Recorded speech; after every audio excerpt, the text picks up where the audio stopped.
সবাইকে পাওয়া যাচ্ছে, সবার চেহারা দেখা যাচ্ছে, কিন্তু আমাদের ওমর ভাইকে দেখা যাচ্ছে না কেন? ভালোভাবে তাকিয়ে দেখে, খেয়াল করে দেখে, মাঠের মধ্যে নেই। চতুর্দিকে তাকিয়ে দেখে মাঠের মধ্যে পাওয়া যাচ্ছে না। রাস্তার দিকে তাকিয়ে দেখে রাস্তার মধ্যেও পাওয়া যাচ্ছে না। সাহাবাই কেরাম তারা তালাশ করতে করতে হযরত ওমর ফারুক এর যে ঘর ছিল, যে কামরা ছিল, সেই গড়ের ওইখানে গিয়ে দেখে যে গড়টা ভিতর থেকে লাগানো, বাহিরে খোলা। ব্যাপারটা কি?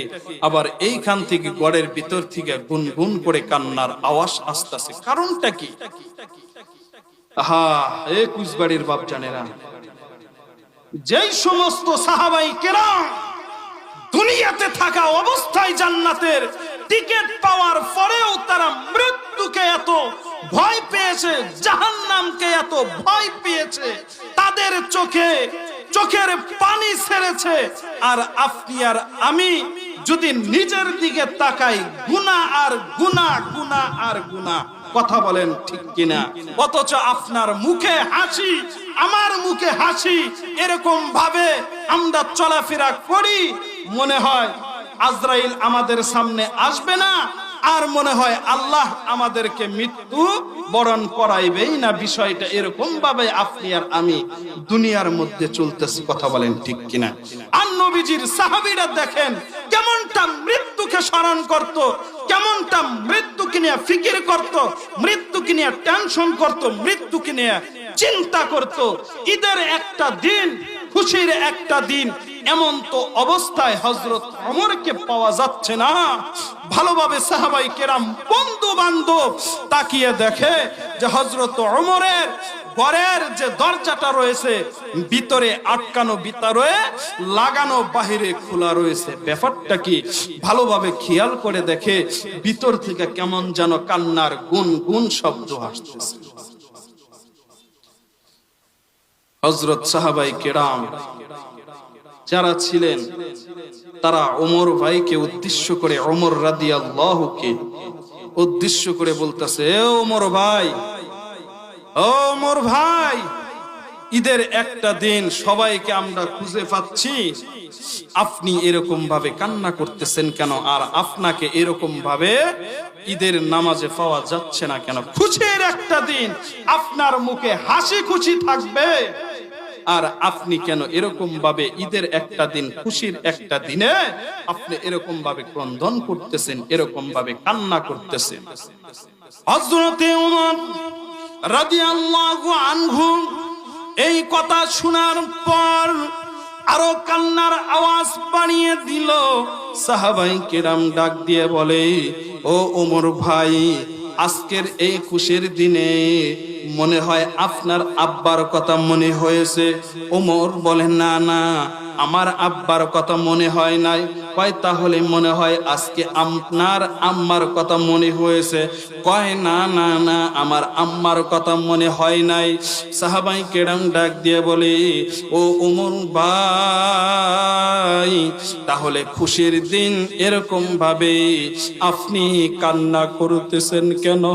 হযরতে ওমর ফারুক এই কথা শোনার পর কান্নার আওয়াজ আরো বেড়ে গেল, চোখের পানি বেয়ে বেয়ে দাড়িগুলো ভিজতেছে। আর ওমর ফারুক বলতেছে, ও সাহাবীরা, ও দোস্তরা, ও বন্ধুরা, ও ভাইরা, আমি ওমর আজকে খুশির দিন থাকলে কি হবে? আমি ওমরের কাছে খুশির দিন মনে হচ্ছে না। আমি ওমর দুনিয়ার মধ্যে যেই পাপ করেছি, যেই গুনার কাজ করেছি, আমার ইন্তিকালের পর আমার আল্লাহ যদি আমাকে প্রশ্ন করে বসে, তাহলে আমি ওমর তো কোনো উত্তর দিতে পারবো না, কোনো জবাব দিতে পারবো না। ও সাথী ভাই, ও বন্ধুরা, ও সাহাবী ভাইরা, আজকের খুশির দিনের কথা আমি ভুলে গেছি এই মৃত্যুর কথা চিন্তা করে। হযরতে ওমর ফারুক রাদিয়াল্লাহু আনহু নবীজির প্রিয় সাহাবী ছিল। দুনিয়ার মধ্যে যেই সমস্ত সাহাবায়ে কেরাম 10 জন জান্নাতের টিকিট পেয়েছেন, দুনিয়ার মধ্যে বেঁচে থাকা অবস্থায় অর্থাৎ ইন্তেকাল করার আগেই 10 জন জান্নাতের যেই সমস্ত সাহাবায়ে কেরাম জান্নাতের টিকিট পেয়েছেন, নবীজির জবানের কাছ থেকে শুনেছেন, তার মধ্যে একজন সাহাবী হচ্ছে হযরতে ওমর ফারুক। চিল্লা পড়েন মারহাবা। হযরতে ওমর ফারুক দেখেন মৃত্যুকে কেমন ফিকির করত, মৃত্যুকে নিয়ে কত চিন্তা করত। সে কিন্তু দুনিয়ার মধ্যে জান্নাতের টিকিট পাইছে, আর আপনি আর আমি তাদের তুলনায় কোনো কিচ্ছু না। তাদের সাথে তুলনা করাটাও আমার মনে হয় পাপের বিষয়। কথা বলেন ঠিক কিনা? গুনার বিষয়। আল্লাহর পয়গম্বরের প্রিয় সাহাবী হযরতে ওমর ফারুককে ঈদের দিন কোথাও খুঁজে পাওয়া যাচ্ছে না। সাহাবায়ে কেরাম যারা ছিল সকলেই ঈদের নামাজের জন্য নামাজের প্রস্তুতি নিয়ে ঈদের নামাজের জন্য ঈদের মাঠের দিকে যাচ্ছে। সবাই সবার চেহারা দেখে, মাঝখান থেকে একজন ব্যক্তির চেহারা দেখে না। তিনি হচ্ছেন নবীজির প্রিয় সাহাবী হযরতে ওমর রাদিয়াল্লাহু আনহু। সবাই সবার চেহারা দেখে, সবাই সবার চেহারা দেখে।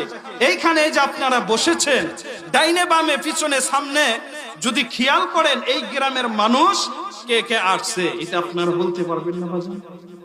সবাই কিন্তু বলতে পারবেন। কথা বলেন ঠিক কিনা? হযরতে ওমর ফারুকের জামানায় সাহাবায়ে কিরাম সবাই সবার দিকে তাকাচ্ছে যে ঈদের একটা দিন আমরা মুসাফা করব, আমরা বুকের সাথে বুক মিলাবো। সবাইকে দেখি, সবাইকে পাওয়া যাচ্ছে, সবার চেহারা দেখা যাচ্ছে, কিন্তু আমাদের ওমর ভাইকে দেখা যাচ্ছে না কেন? ভালোভাবে তাকিয়ে দেখে, খেয়াল করে দেখে, মাঠের মধ্যে নেই। চতুর্দিকে তাকিয়ে দেখে মাঠের মধ্যে পাওয়া যাচ্ছে না। রাস্তার দিকে তাকিয়ে দেখে রাস্তার মধ্যেও পাওয়া যাচ্ছে না। সাহাবায়ে কেরাম তারা তালাশ করতে করতে হযরত ওমর ফারুক এর যে ঘর ছিল, যে কামরা ছিল,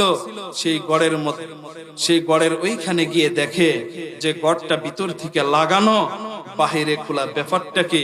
আবার এইখান থেকে গড়ের ভিতর থেকে গুনগুন করে কান্নার আওয়াজ আসতেছে। কারণটা কি? এই কুচবাড়ির বাপ জানেরা, যেই সমস্ত সাহাবায়ে কেরাম দুনিয়াতে থাকা অবস্থায় জান্নাতের টিকিট পাওয়ার পরেও তারা মৃত্যুকে এত ভয় পেয়েছে, জাহান্নামকে এত ভয় পেয়েছে, তাদের চোখের পানি ছেড়েছে। আর আপনি আর আমি যদি নিজের দিকে তাকাই, গুনাহ আর গুনাহ, গুনাহ আর গুনাহ। কথা বলেন ঠিক কিনা? অথচ আপনার মুখে হাসি, আমার মুখে হাসি, এরকম ভাবে আমরা চলাফেরা করি, মনে হয় আজরাইল আমাদের সামনে আসবে না, আর মনে হয় আল্লাহ আমাদেরকে মৃত্যু বরণ করাইবেই না। বিষয়টা এরকম ভাবে আপনি আর আমি দুনিয়ার মধ্যে চলতেছি। কথা বলেন ঠিক কিনা? আর নবীজির সাহাবীরা দেখেন কেমনটা মৃত্যুকে স্মরণ করত, কেমনটা মৃত্যুকে নিয়ে ফিকির করত, মৃত্যুকে নিয়ে টেনশন করত, মৃত্যুকে নিয়ে চিন্তা করত। ঈদের একটা দিন, খুশির একটা দিন, এমন তো অবস্থায় হযরত ওমরকে পাওয়া যাচ্ছে না। ভালোভাবে সাহাবায়ে কেরাম বন্ধু বান্ধব তাকিয়ে দেখে যে হযরত ওমরের ঘরের যে দরজাটা রয়েছে ভিতরে আটকানো, ভিতরে লাগানো, বাহিরে খোলা রয়েছে। ব্যাপারটা কি? ভালোভাবে খেয়াল করে দেখে ভিতর থেকে কেমন যেন কান্নার গুনগুন শব্দ আসতেছে।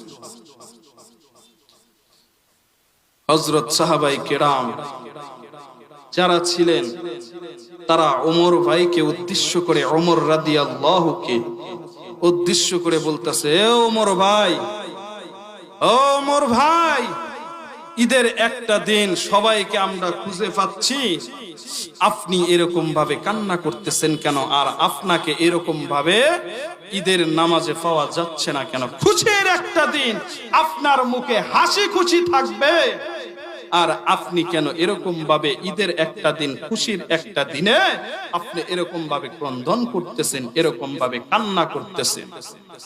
হযরতে ওমর রাদিয়াল্লাহু আনহু এই কথা শোনার পর আরো কান্নার আওয়াজ বাড়িয়ে দিল।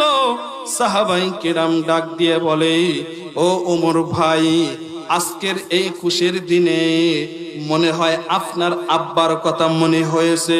ওমর বলে, না না, আমার আব্বার কথা মনে হয় নাই। কয়, তাহলে মনে হয় আজকে আপনার আম্মার কথা মনে হয়েছে। কয়, না না না, আমার আম্মার কথা মনে হয় নাই। সাহাবায়ে কেরাম ডাক দিয়ে বলে, ও ওমর ভাই, তাহলে খুশির দিন এরকম ভাবে আপনি কান্না করতেছেন কেন? হযরতে ওমর ফারুক এই কথা শোনার পর কান্নার আওয়াজ আরো বেড়ে গেল, চোখের পানি বেয়ে বেয়ে দাড়িগুলো ভিজতেছে। আর ওমর ফারুক বলতাছে, ও সাহাবীরা, ও দোস্তরা, ও বন্ধুরা, ও ভাইরা,